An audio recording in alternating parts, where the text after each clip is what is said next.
Domingo, esse rapazinho tá de volta, jogo com o Santos, tá de volta o lateral esquerdo Lucas Piton.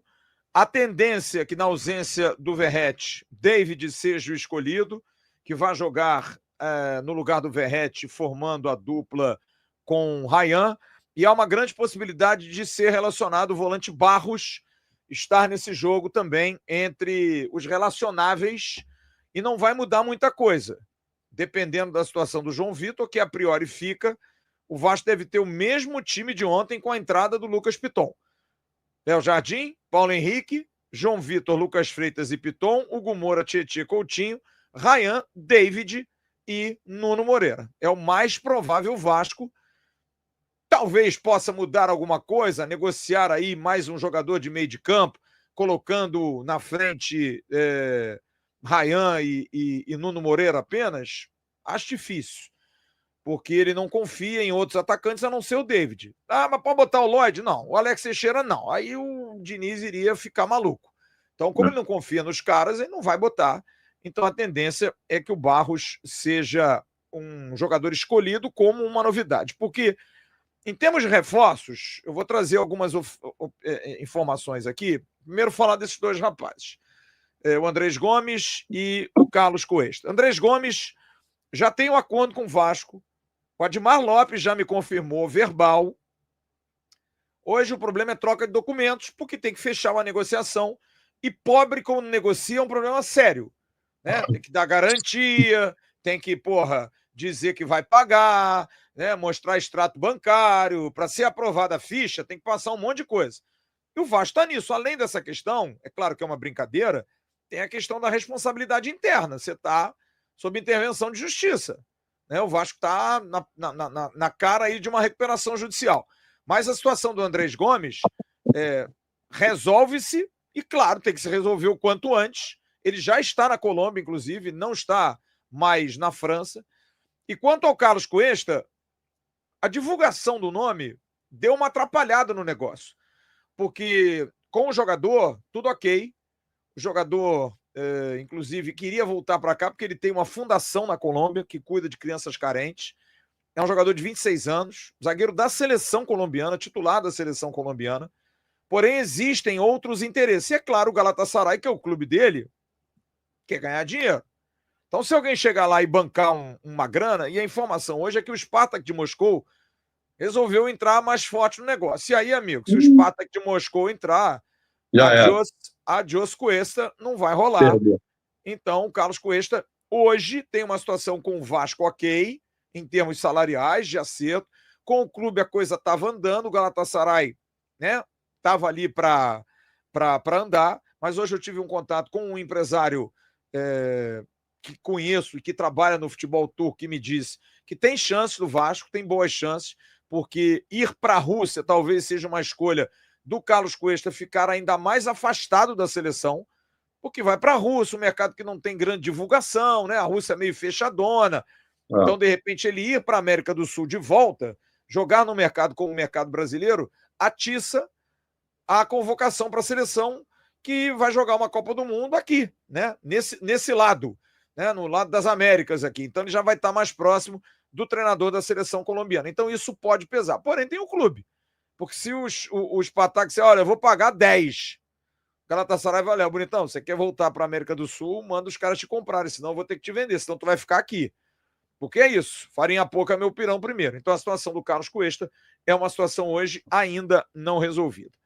Agora, o que não é, assim, muito auspicioso e alvissareiro, como diria meu falecido pai, é que o Vasco tem um elenco enxuto e que prova que tem um elenco bom nesse quesito de 11 jogadores, não é um elenco, tem um time com bons jogadores, é que a gente já teve um problema com o Léo Jardim na renovação, de interesse e possibilidade. O Vasco conseguiu manter. A gente tinha a possibilidade do Verratti aí, apesar de muito cavar do empresário dele, até dele sair. O Felipe Coutinho nem tanto. Mas existem 3 jogadores do Vasco, sendo que um não é tão querido assim, que estão aí com possibilidades concretas e eu vou trazer as informações a partir de agora.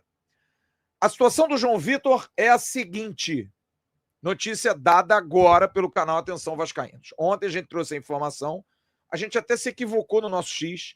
A proposta não é de 4,5 milhões de euros. A proposta do CSKA Moscou, aonde jogava o bonitão que foi pro Grêmio, como é que é o nome dele? O Balbuena. Balbuena. Estão querendo um zagueiro pro lugar do Balbuena. Estão querendo o João Vitor.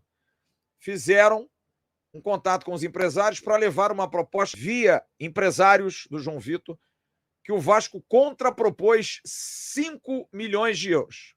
Por 5, o Vasco faz negócio. 5 milhões de euros, o Vasco faz negócio. O staff do jogador não sabe se o clube russo vai aceitar. Mas, sinceramente, eu acho que quem paga 4, paga 5.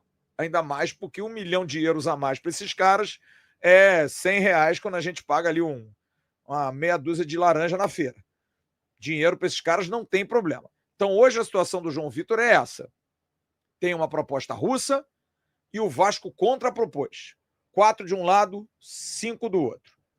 Outra situação envolve o lateral esquerdo Lucas Piton. Sim, é oficial.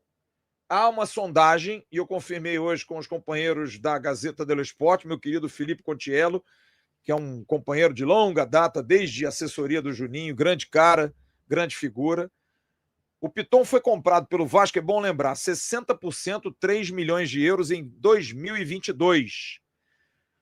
Hoje, no mercado, o Lucas Piton valeria em torno de 8 milhões de euros. E há sim uma sondagem do Milan para contratá-lo. Só que, conversando com o Filipe me disse, Flávio, o Milan acabou de contratar por 17,5 milhões de euros, para provar que para dinheiro para esses caras é nada, né? O Estupiñán, lateral esquerdo da seleção do Equador, que jogava no Brighton, da Inglaterra, foi para o Milan. E ele disse, mas tem um menino que vinha jogando no Milan chamado Bartesagli, menino de 19 anos, que é tido como uma joia no Milan, que tem muitos pedidos na Europa por esse jogador. Então, o que o Milan estaria disposto a fazer? Emprestar o Bartesagli e trazer o Lucas Piton para ser ali, disputando com o Estupiñán a posição de lateral esquerdo. E estaria disposto a botar na mesa do Vasco o valor pedido de 8 milhões de euros. Contratou o Estupiñán por 17,5 milhões de euros. E estaria disposto a pagar os 8 milhões pelo Piton. Bom lembrar que o Lucas Piton tem passaporte italiano, portanto ele entra já como europeu, o que é uma grande vantagem hoje no futebol. Então, se pintar, tá arriscado a gente perder o Lucas Piton.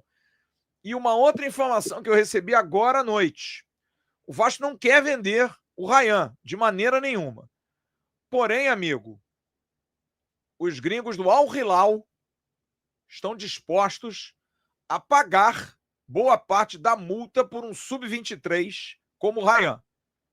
Seria uma possibilidade grande, inclusive oferecendo 4 vezes mais de salário do que qualquer clube europeu ofereça. Os caras estão enlouquecidos pelo que o Ryan vem fazendo, acompanham o Ryan há muito tempo, seleção de base, jogador de mais de 250 gols com a seleção de base, jogando em base, Vasco, seleção, mete muito gol desde garoto esse rapaz. Então ele está sendo há muito tempo monitorado. E a dúvida é a seguinte, hoje conversei com o staff do Ryan, que me disse o seguinte, ó, é uma decisão do Vasco, cara. Agora, será que o Vasco vai ter onda para segurar? Vamos lá, a multa do Ryan hoje é de 40 milhões de euros. 40 milhões de euros. Ninguém vai pagar 40 milhões de euros.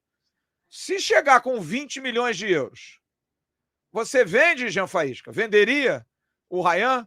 Venderia o Piton por 8 milhões? Venderia o João Vitor por 5 milhões? E aí? Vamos lá, meu amigo. Eu não venderia o Ryan por 20. O Piton por 8, eu pensaria, e eu não venderia o João Vitor por 4. Não venderia. Porque eu não sei a reposição que eu vou ter, cara. Eu não sei a reposição. A gente não tem. A gente não tá. Na verdade, eu vou até refazer o Piton. Eu não venderia ninguém. A gente não consegue no mercado trazer nada. A gente não consegue. Ontem, jogou um lateral direito improvisado na esquerda. Então não temos reserva. A gente não confia no Vitor Luiz. né? O Diniz não confia. Então, assim, Flávio, fazer negócio com o dinheiro dos outros é difícil. Mas eu, particularmente, não venderia nenhum deles. Eu sei que o chat aí vai pegar fogo, porque todo mundo quer se ver livre do João Vitor. Mas daí nós vamos botar o Maurício Lemos. É isso. A gente vai mandar o João Vitor embora e vai botar o Maurício Lemos para jogar? É legal? É isso mesmo? Enfim, eu não pagaria para ver.